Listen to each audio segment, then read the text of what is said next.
Je veux vous saluer avec beaucoup d'affection. Je ne sais pas si vous avez déjà vu un chameau. Ou si ce n'est pas un chameau, peut-être une vache, un zébu ou un rhinocéros. Mais vous avez aussi déjà vu une aiguille. Vous connaissez le petit trou de l'aiguille. Parfois, c'est difficile de faire passer un fil dedans, non? Surtout quand il n'y a pas beaucoup de lumière ou quand nos yeux commencent à faiblir un petit peu avec l'âge. Mais parfois, même si ce n'est pas une question d'âge, ce n'est pas facile de faire passer un petit fil mince dans un trou aussi petit. Jésus, qui aimait bien raconter parfois certaines histoires ou prendre des exemples, a pris un exemple assez amusant.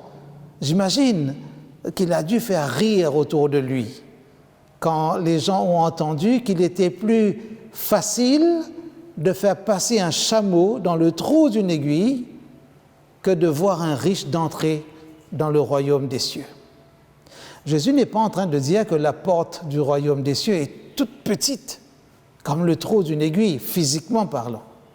Mais Jésus prend une comparaison pour nous faire comprendre que selon les situations, parfois, cela risque d'être dur d'accepter d'entrer dans le royaume de Dieu. Alors je vais employer l'expression royaume de Dieu ou royaume des cieux en permutant, c'est-à-dire de manière alternative. Parfois je veux dire royaume de Dieu, parfois je veux dire royaume des cieux. Mais dites-vous que c'est la même chose dans mon esprit. Retenez bien l'image. J'imagine que vous avez déjà pensé à cela. Hein? Vous avez vu un chameau qui essaye de passer dans le trou d'une aiguille.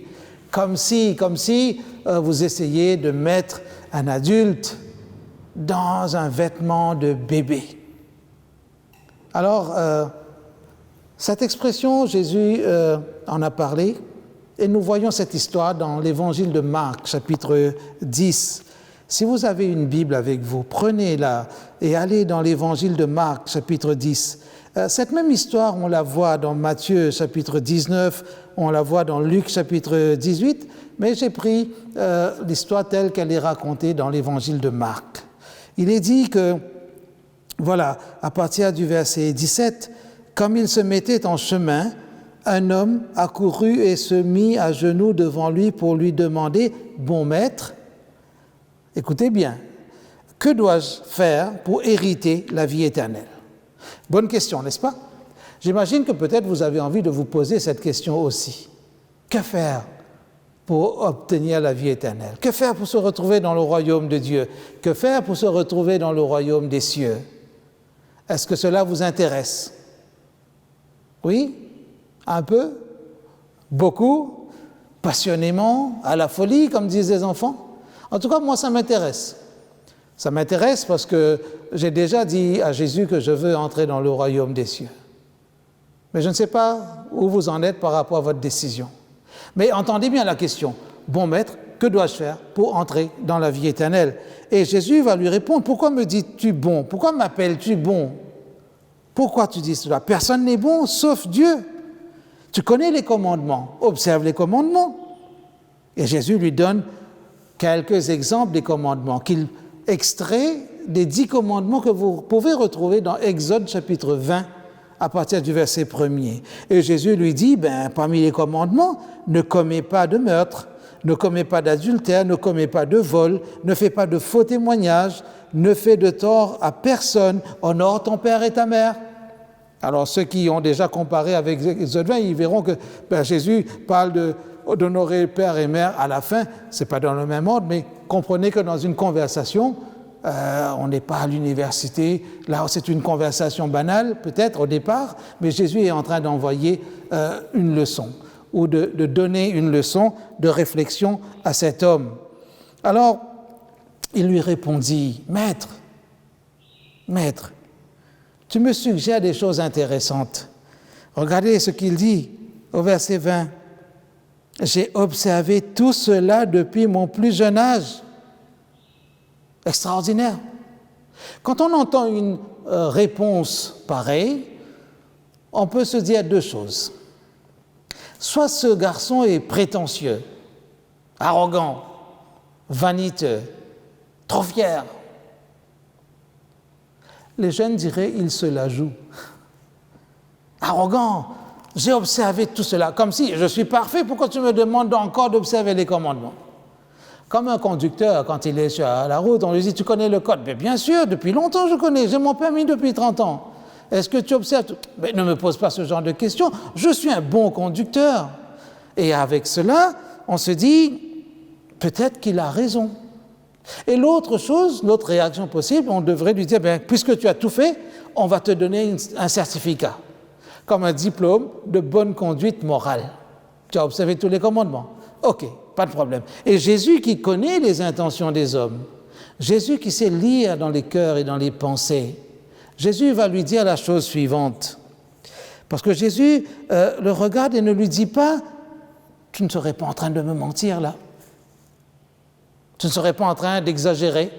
Qui c'est qui observe tous les commandements et pour le dire aussi spontanément, aussi rapidement, aussi facilement? Est-ce que tu ne veux pas redevenir humble? Est-ce que tu ne voudrais pas reformuler les choses? Dis au moins, j'essaye de, je fais un effort. Depuis ma tendre enfance, mes parents m'ont dit, fais un effort, observe les commandements. Et non, mais Jésus ne lui dit pas cela. Jésus lui dit, il te manque une chose. Il te manque une chose. Regardez bien la conversation.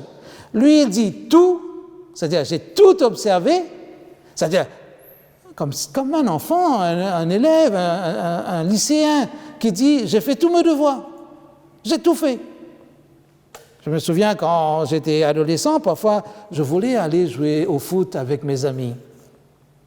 Et je demandais l'autorisation à ma mère. Première question, pourquoi tu dois jouer au foot? Bon, j'essayais d'esquiver cette question. Et puis, je dis, mais il faut faire du sport. Et puis, elle me demandait, tu as fait tous tes devoirs? J'ai dit oui. Content d'avoir fait tous mes devoirs. Ben, relis-les. J'ai dit, j'ai déjà relu. Elle me dit, va lire un livre. Mais quel livre? Et j'ai oublié de vous dire que ma mère ne savait ni lire ni écrire. Elle me disait, ben, lis quelques pages du dictionnaire. Le tout pour elle n'était pas suffisant. Est-ce que Jésus est en train de dire ça à ce jeune homme?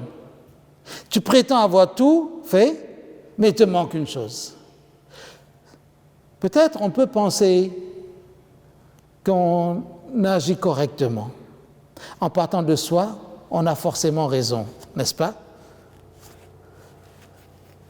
Et parfois, on peut se dire, mais qu'est-ce que j'ai encore à apprendre? Surtout si on a un certain âge, si on a de l'expérience, surtout si on a travaillé pendant longtemps dans tel domaine, si, par exemple, on a beaucoup lu la Bible, peut-être qu'on a des enfants en grand nombre, peut-être qu'on a pratiqué beaucoup de sport, on a gravi des montagnes, on a beaucoup voyagé. On se demande, mais qu'est-ce que les autres vont m'apprendre encore? Surtout quand ils sont plus jeunes. Il y a des personnes d'un certain âge qui n'aiment pas que les plus jeunes leur enseignent quelque chose. Ils vont entrer quelque part dans une salle de conférence, ils vont regarder, ils voient le public, et qui c'est qui va intervenir? Quand ils voient l'intervenant arriver, ils disent « Ce jeune-là va m'apprendre quelque chose? Mais je sais tout déjà. » Et Jésus va dire « Il te manque une chose. » Je vous pose la question, madame, monsieur, jeune homme, jeune fille, et vous les plus petits aussi, est-ce que vous êtes sûr qu'il ne manque rien à votre palmarès? Dans toutes vos connaissances, est-ce que vous êtes sûr qu'il ne manque rien? Jésus a envie de vous dire en cet instant, peut-être comme à ce jeune homme riche, il te manque une chose. Peut-être qu'il ne manque pas la même chose qu'à ce jeune homme riche. Mais il est venu avec une question, avec certainement la conviction que sa question allait être une question inutile. Que dois-je faire pour hériter la vie éternelle? Et Jésus lui dit, bien, observe les commandements. Mais j'ai déjà tout fait. Mais s'il le savait déjà, pourquoi il a posé la question? Était-ce pour taquiner Jésus, pour l'embêter un petit peu, pour l'agacer, pour le piéger? Le texte ne dit pas tout cela. Mais pourquoi on pose une telle question quand on croit, quand on sait avoir déjà tout pour hériter la vie éternelle? Alors peut-être son raisonnement ne ressemble pas au raisonnement de Jésus ou à la leçon que Jésus est en train de donner. Qu'est-ce qu'il peut encore manquer? Alors, si on développe une logique mathématique, on peut se dire, mais Jésus n'a pas cité tous les commandements. Bon, comme il y a 10 commandements, Jésus a cité quelques-uns, ben on va rajouter. Alors peut-être qu'après cette phrase, il te manque une chose, Jésus va lui dire, ah, il y a encore un commandement auquel on n'a pas pensé. Oh, il y a encore tel autre commandement. Et Jésus aurait complété la liste des 10 commandements. Mais ce n'est pas ça que Jésus dit. Il te manque une chose. Parce que globalement, certainement, Jésus ne pouvait pas désapprouver le fait que ce jeune homme avait acquis ou avait développé une capacité à observer les commandements. La Bible dit que les commandements de Dieu ne sont pas pénibles. C'est comme le code de la route, honnêtement. Ce n'est pas difficile d'observer le code de la route. Mais moi aussi, je plaide un peu coupable. Parfois, nous faisons quelques petits excès. Nous pouvons dépasser un peu la limite de vitesse. Parfois, nous ne sommes pas contents sur la route. Et il y a des comportements qui montrent que même si nous connaissons le code, parfois nous nous permettons de déborder un petit peu les lignes. Jésus ne fait pas de la comptabilité avec ce jeune homme. Ou c'est une sorte de comptabilité inversée. Jésus n'ajoute pas pour dire, bien, écoute, on a parlé de quelques commandements importants. Le meurtre, l'adultère, le vol, le faux témoignage, nuire à quelqu'un, honorer père et mère. Allez, laisse-moi ajouter les autres commandements, comme ça, le programme est complet. Comme les exercices que ceux qui sont à l'école font. Parfois, il y a encore 2 lignes, 2 exercices à traiter pour dire « j'ai fait tous mes devoirs ». Ou à l'examen, s'il y a 4 questions importantes, vous avez traité déjà 3 rapidement, et puis il y a la 4e, vous dites « ah là, ça, j'aurais besoin de beaucoup de temps ». Mais vous ne pouvez pas dire « mais j'ai déjà traité 3 sur 4 ». Si vous êtes sûr que vous avez déjà 15 points sur 20 avec les 3, vous pouvez dire « je prends des risques », même si je ne réponds pas complètement. Mais qui, travaillant bien ou voulant avoir de bonnes notes, va dire « je vais négliger la 4e question ». Tout le monde veut viser ce 20. Et là, vous ajoutez des notes à des notes pour arriver jusqu'à 20. Et Jésus fait l'inverse, dit « non pas on va ajouter, mais il te manque une chose. Il y a un vide. » Comme s'il y a une case que tu n'as pas cochée. Il y a une case qui n'est pas remplie. Tu comptes avec moi? Tu comptes avec moi. Et là où vous êtes en train d'écouter ce que je vous raconte au nom de Jésus, êtes-vous sûr que dans votre relation avec le Seigneur, si vous êtes aussi désireux d'avoir la vie éternelle, d'entrer dans la vie éternelle, d'entrer dans le royaume de Dieu, d'entrer dans le royaume des cieux, est-ce que vous êtes sûr que, en prenant la checklist comme on dirait, dans un langage technique, vous pourrez cocher toutes les cases en disant oui, ça c'est bon, ok, et à la fin on dit total, rempli, 0 faute. Quand Jésus dit à ce jeune homme riche, il te manque une chose, soit il y avait une chose de trop dans sa vie, soit il y avait une chose qu'il n'avait pas comprise, même s'il a la prétention, peut-être humble, honnête, d'observer tous les commandements du Seigneur. Et Jésus va formuler ainsi la chose. Va, vends tout ce que tu as, donne-le aux pauvres, et tu auras un trésor dans le ciel. Puis viens et suis-moi. On pourrait se demander pourquoi Jésus demande une chose aussi importante. Regardez autour de vous. Il y a des choses peut-être que vous aimez. Il y a des choses pour lesquelles vous avez beaucoup travaillé pour les acquérir. Peut-être vous avez une moto, un vélo. Peut-être vous avez construit votre maison, ou vous êtes en train de la construire. Peut-être vous rêvez de construire une maison. Peut-être vous avez acheté une voiture. Peu importe la marque. Peut-être vous avez acheté récemment des vêtements. Peut-être vous avez envie d'acheter de beaux vêtements. Parfois, les moments sont difficiles. Il y a des semaines où les choses ne sont pas du tout faciles économiquement, mais il y a des moments où vous dites « ah là, je peux faire ». Et vous avez remarqué que beaucoup d'êtres humains pensent que pour être heureux, il faut remplir, il faut acheter, ceci, cela, remplir sa maison, remplir son salon, et que le confort autour de nous donne le sentiment que nous sommes heureux. Mais Jésus lui dit ça. Mais il y a certainement beaucoup de choses que tu as autour de toi. Tu veux entrer dans le royaume des cieux? Tu as observé les commandements. Mais je vois que ton cœur est rempli de la satisfaction d'avoir observé les commandements, mais, ce n'est pas ça qui remplit réellement ton cœur. Qu'est-ce qui doit remplir ton cœur? Quand tu regardes sur le tableau, tu dis, mais il me dit, observe les commandements. Il y a 10 commandements. Je prends mon crayon, je vais cocher. Premier, c'est bon, je crois en Dieu, en un seul Dieu. Tu ne feras pas d'image taillée. Mais je n'ai pas d'idole, c'est bon. Je ne prends pas le nom de Dieu en vain. J'observe le sabbat. J'honore mon père et ma mère. Je ne tue personne. Je ne commets pas d'adultère, etc. Je ne vole personne. Et puis tu arrives jusqu'au 10, mais hey, s'il y avait un 11e, j'aurais coché aussi. Jésus dit, même si tu as fait tout ça, il te manque une chose. Ce n'est pas qu'il manque un commandement, parce que Dieu n'a pas donné les commandements au hasard en disant, après, oh là là, j'aurais dû ajouter un. Non, ce sont les hommes qui ajoutent parfois les commandements aux 10 commandements de Dieu. Dieu a donné ce qui est complet, parfait. 4 commandements qui le concernent, qui concernent notre relation avec lui, et les 6 autres qui concernent notre relation avec nos semblables. Tu as fait tout ça, c'est vrai. C'est vrai. Maintenant, fais ce que tu n'as pas encore fait. Fais ce que tu n'as pas appris à faire. Peut-être tu as appris à accumuler les richesses comme tu as appris à accumuler les bonnes œuvres. En disant, j'observe les commandements, je compte 1, 2, 3, 4, 5, jusqu'à 10, ben je fais tout. Tu as appris à développer une logique comptable de la religion.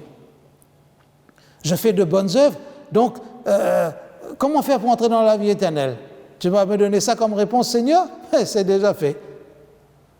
Peut-être à la place de Jésus, j'aurais dit à ce jeune homme, mais que fais-tu sur terre? Tu aurais dû être déjà dans le ciel. Allez, j'appelle mon Père Céleste pour faire envoyer quelques anges en mission spéciale, là, en commando d'élite, ou bien le char de feu, là, qui en transportait Élie. Venez chercher ce jeune homme, parce que je ne sais pas ce qu'il fait sur terre. Mais Jésus ne dit pas cela. Il te manque une chose. Va, débarrasse-toi de tout, donne-le aux pauvres. Jésus ne dit pas, jette tout ce que tu as.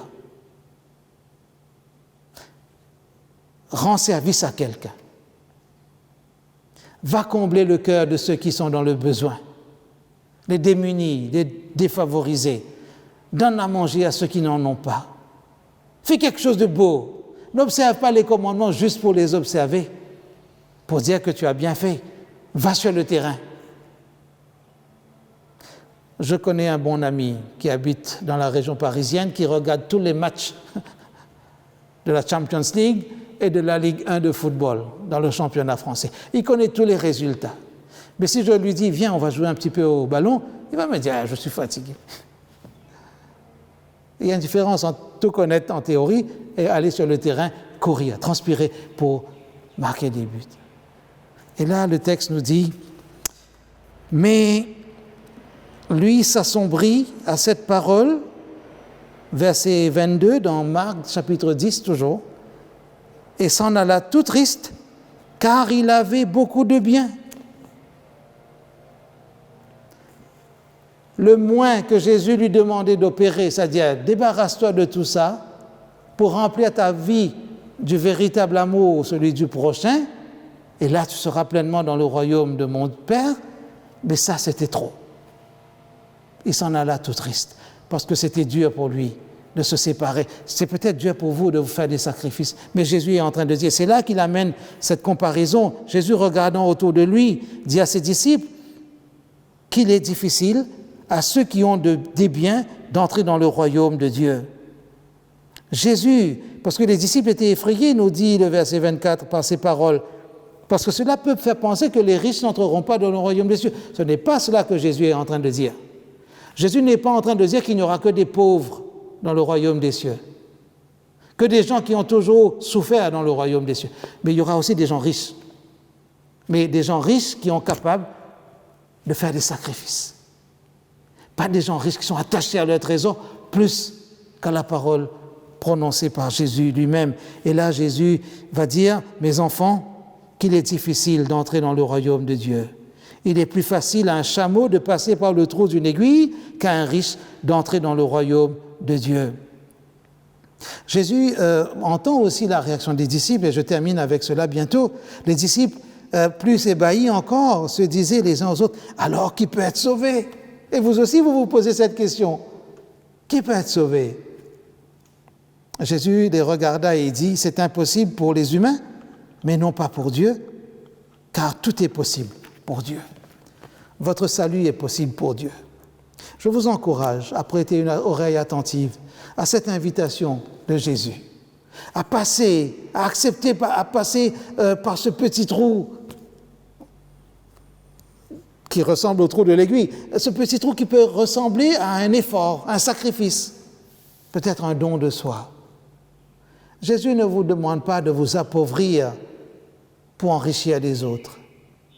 Jésus vous demande, en somme, à travers cette expérience, est-ce que vous êtes capable de faire un sacrifice pour le royaume des cieux? Est-ce que vous êtes capable de renoncer à quelque chose, à une situation, à des relations peut-être qui ne sont pas compatibles avec sa volonté? Pensez-y. Est-ce que vous êtes capable de renoncer à ce qui est matériel ou matérialiste? Est-ce que vos ambitions sont compatibles avec la volonté du Père Céleste? Construisez, étudiez, développez votre potentiel professionnel, mais n'oubliez pas l'essentiel. Un cœur rempli de la grâce de Dieu, un cœur rempli de l'amour de Dieu. Que le Seigneur vous aide dans cela. Je vais prier pour vous dans quelques instants, mais je vous invite à réfléchir sérieusement à la question pour savoir si vous en faites trop pour vous-même ou s'il ne vous manque pas quelque chose. Et ce quelque chose, laissez le Seigneur vous indiquer comment le formuler, quel nom mettre dessus. Laissez le Saint-Esprit vous dire, c'est dans cette direction qu'il faut aller. Et cette chose-là, je veux te la rendre possible, accessible, parce que le Saint-Esprit est là pour nous faciliter le chemin de foi. Pendant qu'ils étaient en chemin, ce jeune homme s'est approché. Mettez-vous en chemin avec Jésus. Laissez-le vous conduire. Prions ensemble. Seigneur, merci parce que dans ta parole, tu nous invites à considérer attentivement le royaume du Père, le royaume des cieux. Aide-nous à comprendre que tu veux que nous entrions dans ce royaume et que tu fais tout parce que tu es toi-même la porte, l'entrée dans ce royaume. Alors que ta parole trouve sa place dans notre cœur, qu'elle remplisse notre cœur de la grâce et de la bienveillance, de l'amour du Père Céleste pour que nous puissions accepter de renoncer à ce qui n'est pas compatible avec ta volonté, ce qui n'est pas compatible avec ton royaume, et que nous ayons la joie d'entrer dès à présent, tout en étant encore sur cette terre, d'entrer dans le royaume de grâce de Dieu. Et en attendant que le royaume de gloire s'installe lorsque tu reviendras, que notre cœur soit toujours tourné vers toi pour recevoir de toi toutes les instructions nécessaires. Bénis tous ceux qui sont à l'écoute et que ta paix soit dans le cœur de chacun. Que toute gloire te revienne, Seigneur Dieu Tout-Puissant. Je te prie au nom de Jésus. Amen.